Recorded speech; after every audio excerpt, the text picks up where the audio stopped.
কে আমার এই live video শুনছেন বা কে কে শুনবেন জানি না। আমি সেই অর্থে খুব একটা লাইভে আসি না। অতিমারি যুগে ঘরবন্দি হয়ে অবশ্য অনেকবার লাইভ হয়েছি। এখন বড় একটা লাইভে আসি না, তার কারণ আমাদের অভ্যাস বদলেছে। ছোট্ট সংক্ষিপ্ত পরিসরে অল্প কথায় ফেসবুকে রিলস বা ইউটিউবের শর্টসের একটা অত্যাধুনিক প্রযুক্তির সুবিধা পেয়ে আমাদের 1.5 মিনিট বা 1 মিনিটে যদি অনেক কথা সারটুকু জিসটুকু যদি বলে দেওয়া যায় তাহলে অহেতুক আর কথা বাড়িয়ে লাভ কি, সেই ভেবেই সেগুলো আর কি করা। তার আজকের লাইভে যা বলতে আসা, আমরা তো ত্রিপুরা ঘুরে এলাম সানন্দে, এতদিনে জেনেছেন, ছবি দেখেছেন সবাই। বন্ধুর সঙ্গে আবার ঘুরতে গেছিলাম আমরা, তাই জন্যে সে একটা উপরি পাওনাই বটে। কিন্তু সেই ভরপুর মন নিয়ে ফিরে তো এলাম ত্রিপুরা থেকে। প্রচুর অভিজ্ঞতা, প্রচুর কিছু সঞ্চয় হলো, অনেক কিছু জিনিস দেখা হলো, সেসব নিয়ে তো লিখব।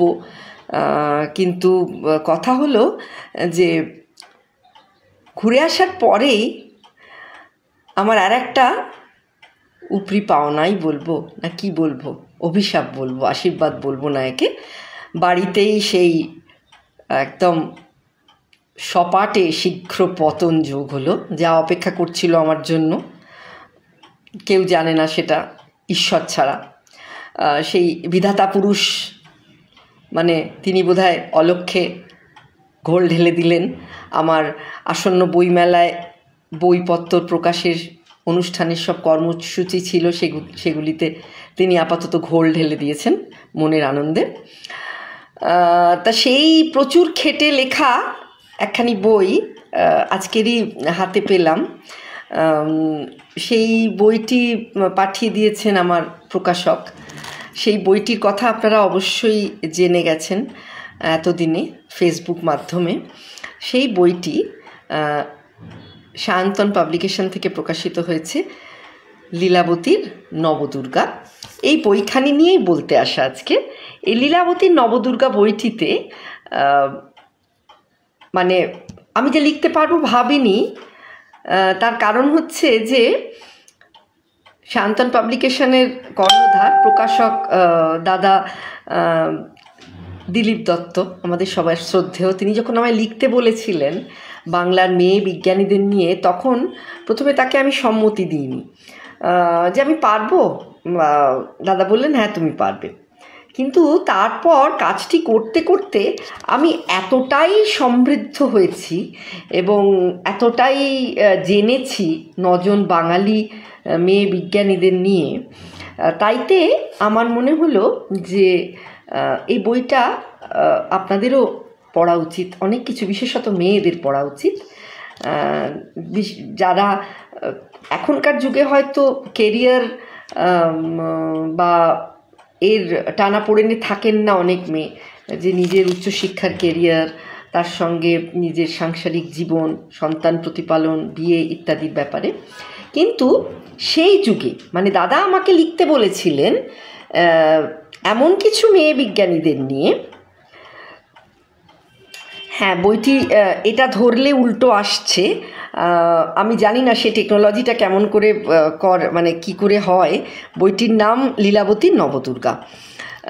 তা এইবার এই যে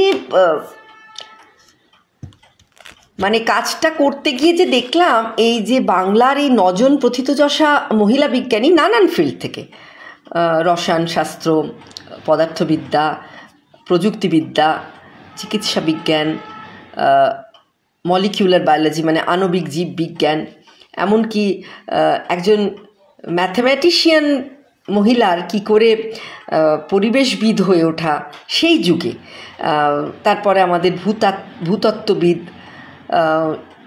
এরকম অনেকের কথা, অ্যানথ্রোপোলজিস্ট, সবার কথা আছে।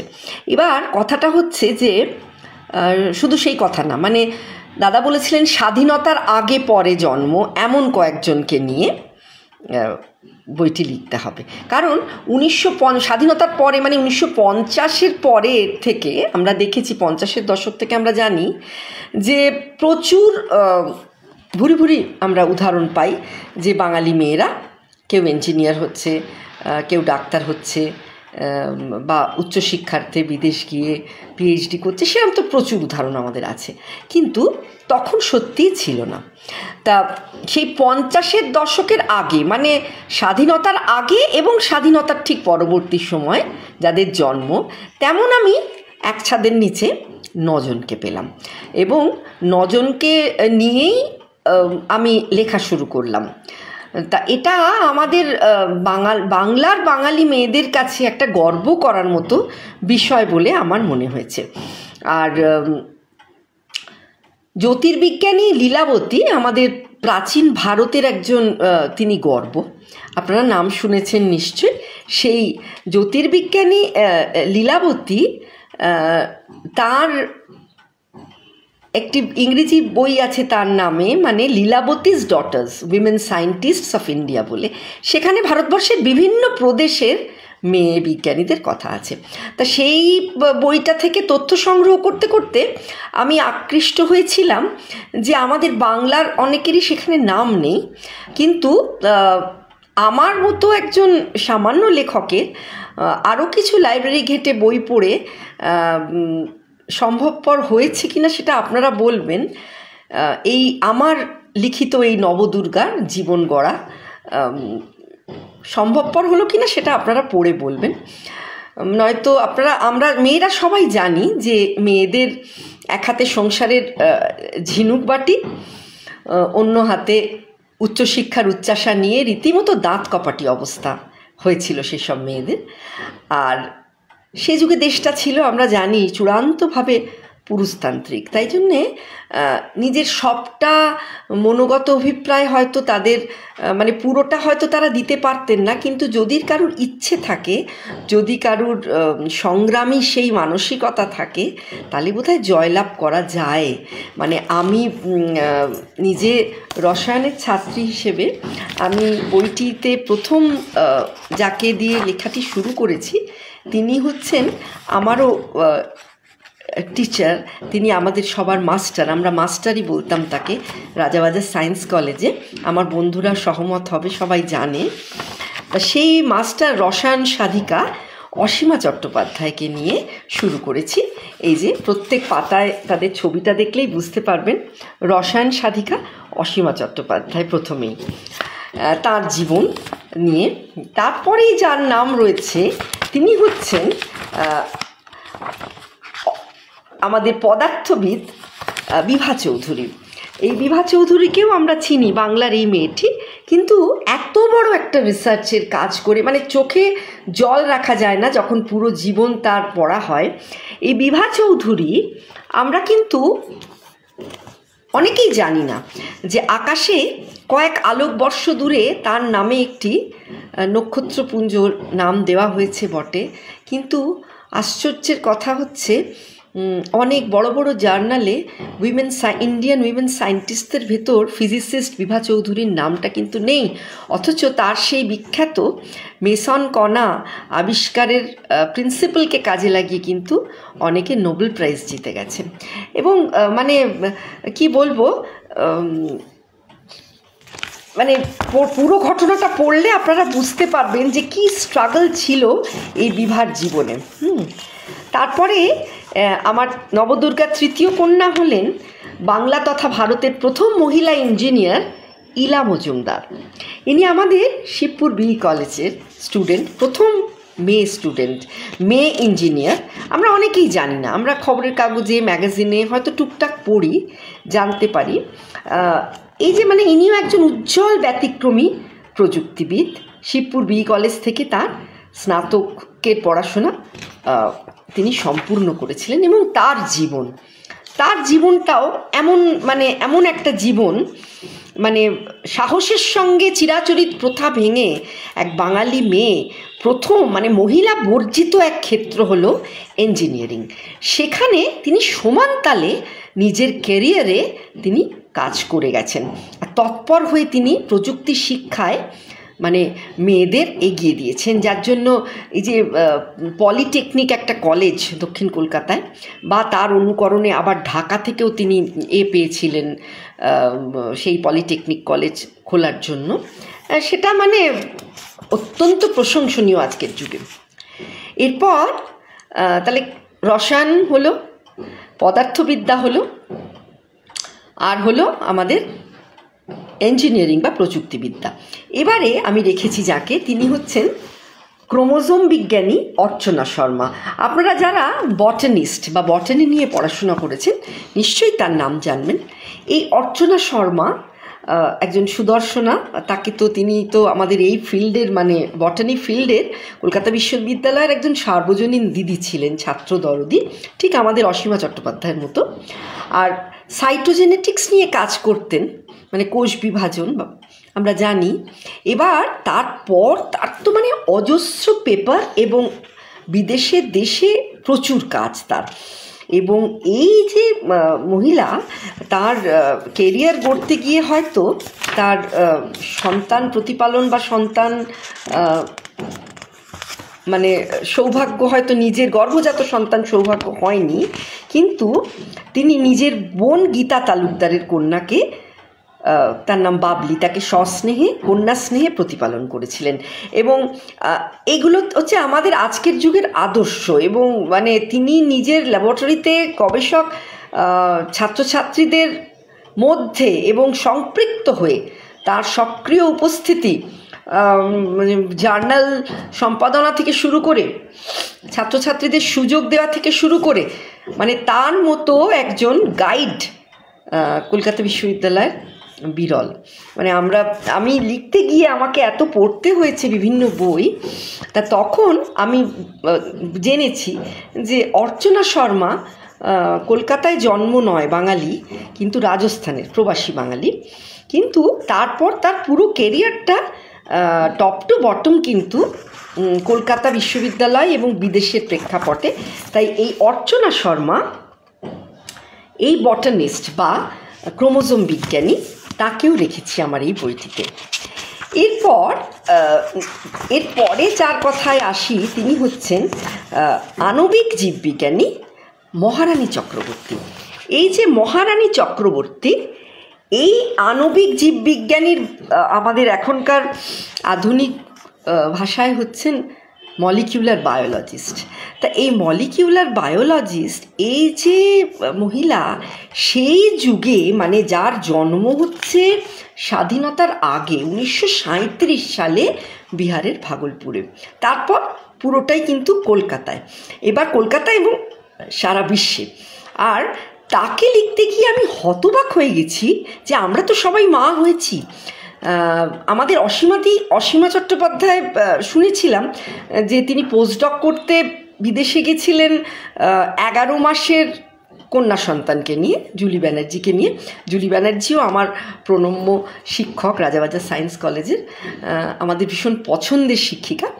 এবং মহারানী চক্রবর্তীকে দেখলাম যে তিনি এবং তার স্বামী যখন বিদেশে গেলেন, তখন তার একটি শিশু জন্মাবে এবং তারপর আরেকটি শিশু হলো, এবং যে শিশুটি জন্মালো সেই শিশুটিকে তিনি সেখানে একজন ভাড়া করা মানে ন্যানি মানে বাবা মার কাছে তিনি রেখে দিতেন সপ্তাহে 5 দিন। আর উইকেন্ডে তিনি এবং তার স্বামী দুজনেই তারা গেছিলেন বিদেশে, তাদের নিজের কাছে নিয়ে আসতেন। তারপর দ্বিতীয় শিশুটি যখন জন্মালো মানে কলকাতায়, এবং তিনি তার দ্বিতীয় পুত্রটিকে, দুটি পুত্র সন্তান, পুত্রটিকে নিয়ে এলেন। সেই তার জীবনীতে পড়ছি যে আমাদের বোস ইনস্টিটিউটে প্রচুর ডিগ্রি সংগ্রহ করে তিনি আমাদের রাজাবাজার সায়েন্স কলেজের পাশে যে বোস ইনস্টিটিউট সবাই জানি আমরা, সেই বোস ইনস্টিটিউটে যখন তিনি কাজ শুরু করলেন, তা সেখানে তিনি সকালবেলায় রাবার শিট, কিছু খেলনা, ঝুমঝুমি, জলের বোতল ইত্যাদি সঙ্গে করে নিয়ে বাচ্চাকে নিয়ে আসতেন। দ্বিতীয় পুত্রকে, ছোট পুত্রটি তখন একটু বড়, তাকে রাখতেন শাশুড়ি মার কাছে। আর দ্বিতীয় পুত্রটিকে নিয়ে সেই নিজের রিসার্চ ল্যাবের মানে পাশে মাটিতে বিছানা করে শুইয়ে রাখতেন। সে তখন মনের আনন্দে হাত পা ছুঁড়ে খেলতো, আর তার মুখে বোতল গুঁজতেন যখন খাওয়ার সময় হতো। মানে এহেন পরিস্থিতিতে এক মহিলার বই লেখাই বলুন আর মলিকিউলার বায়োলজির মতো একটা সাবজেক্ট নিয়ে, মানে বায়োকেমিস্ট্রি নিয়ে রিসার্চ চালিয়ে, ডিপ রিসার্চ চালিয়ে এত স্বীকৃতি রূপ স্বরূপ সম্মান সারা জীবন ধরে পেয়েছিলেন, শি ডিজার্ভস।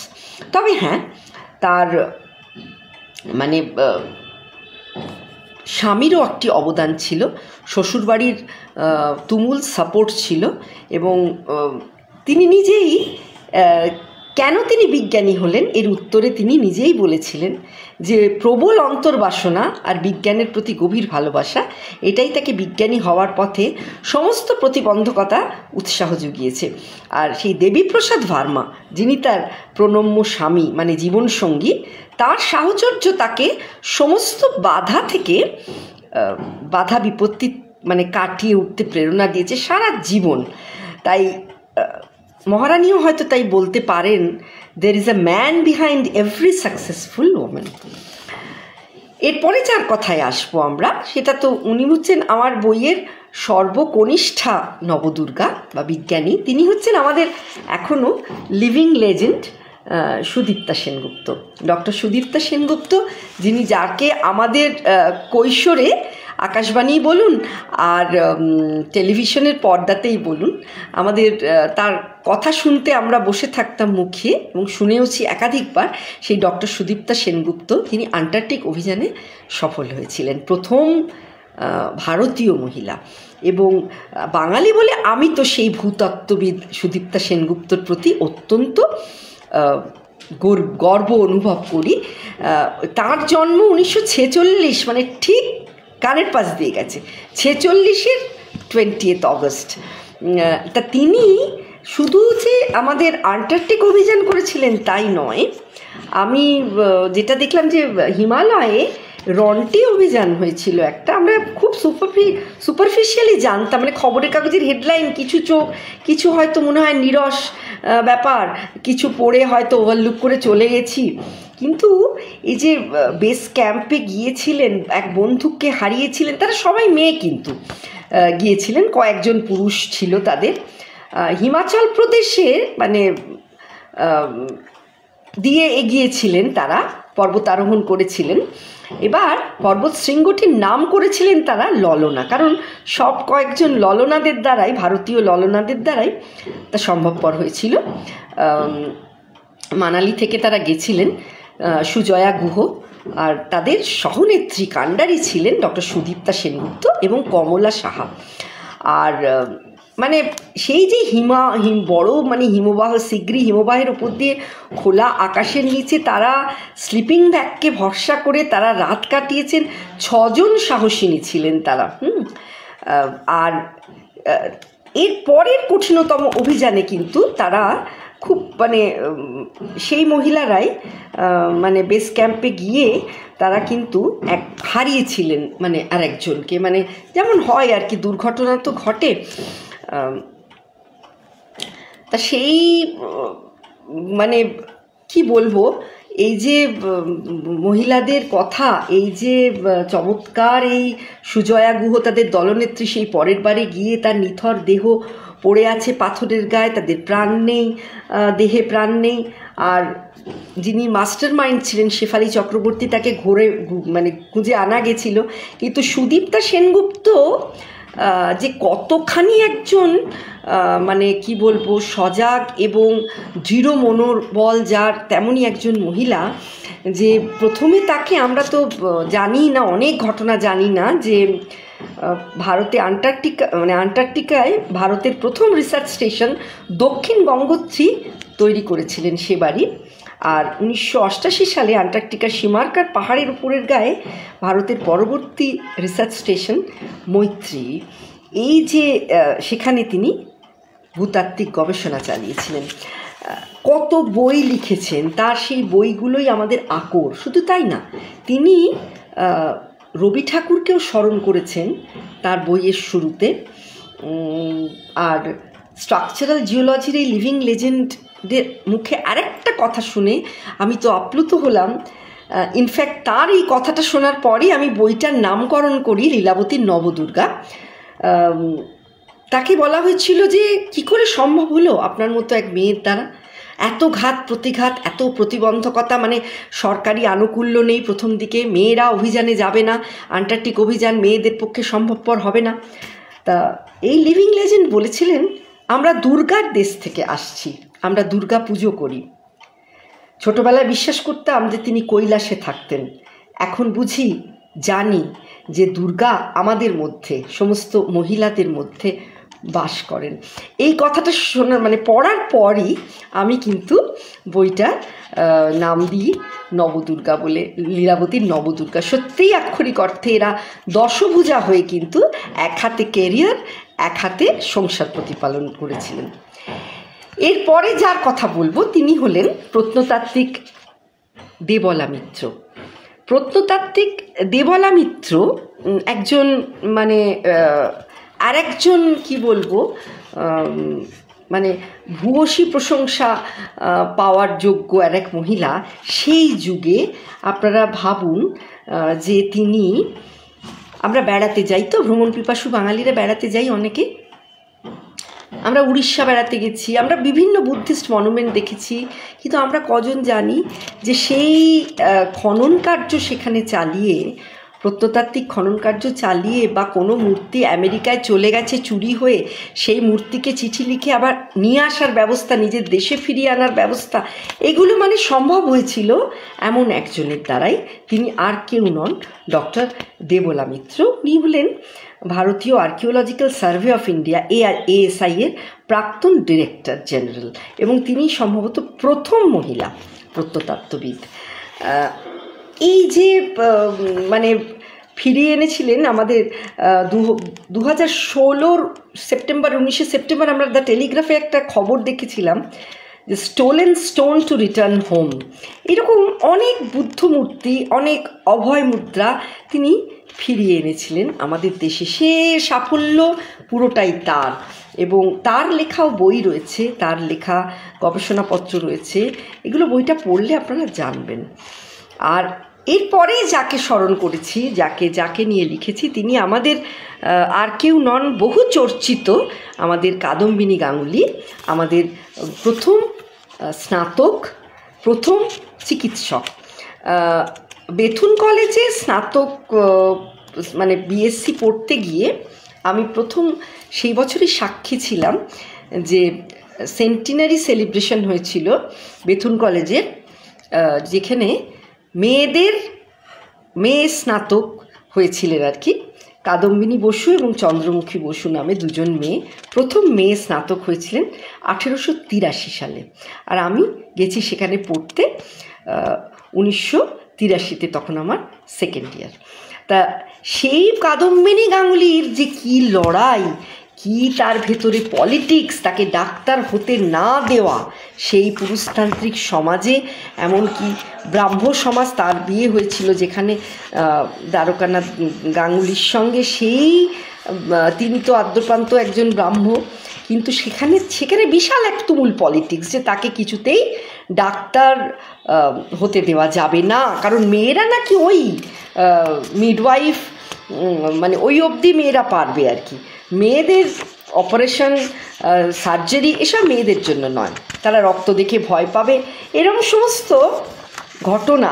যে মহিলা এত মানে কি বলবো গুণী একজন মানুষ, তাকে তো মানে ভাবা যায় না যে কোথায় বসাবো আমরা, যে শিহরিত হই তার জীবনী, তার মানে কথাগুলো পড়তে এমন ভালো লাগে যে সবাই পড়ে দেখবেন। আপনাদেরও বললাম যে তিনি এত সুন্দর ফিটন গাড়ি চড়ে তিনি যখন রোগী দেখতে যেতেন আমাদের এই কলকাতা শহরেরই, তখন তিনি ক্রুশে খুব সুন্দর লেস বুনতে যেতেন, ফিনফিনে লেস বুনতেন। হ্যাঁ, তা সেইটা তো মানে অসাধারণ, মানে জানা যায় মানে তাকে আমরা মানে কিভাবে মাপবো, মানে কিভাবে তাকে, যে রাধে সে চুল বাঁধে আমরা বলি, তার স্বামী পূর্ব মানে আগের পক্ষের একটি ছেলে, তাকে প্রতিপালন, তারপরে নিজের সন্তান প্রতিপালন,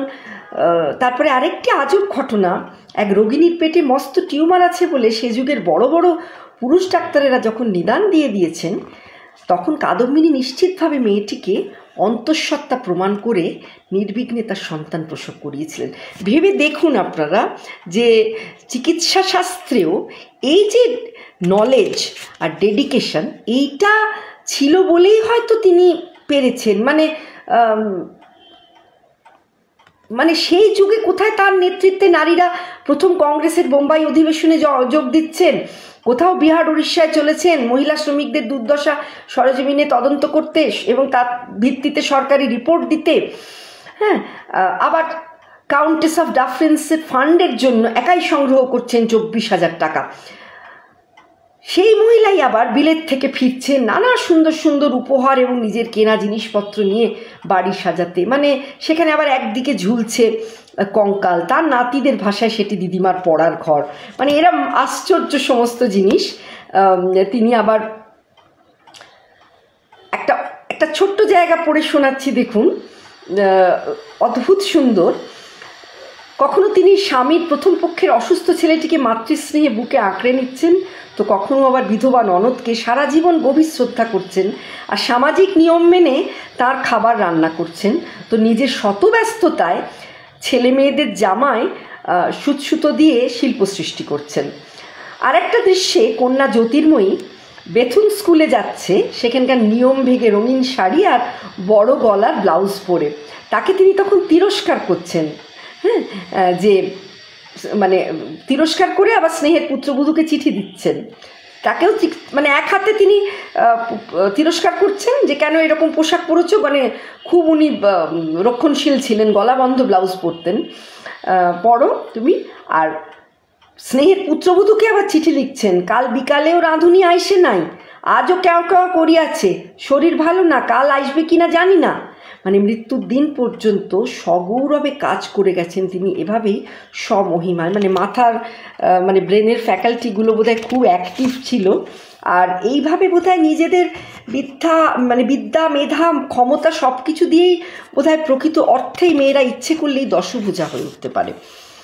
এই বইয়ের শেষ প্রণাম যার চরণে, তিনি হচ্ছেন পরিবেশবিদ, গণিত শাস্ত্রের ছাত্রী ডক্টর অঞ্জলি মুখার্জি। আমরা অনেকেই জানি না তার কথা, এবং তিনি চন্দননগরের মেয়ে ছিলেন। আর মানে বাপের বাড়ি ছিল চন্দননগরে।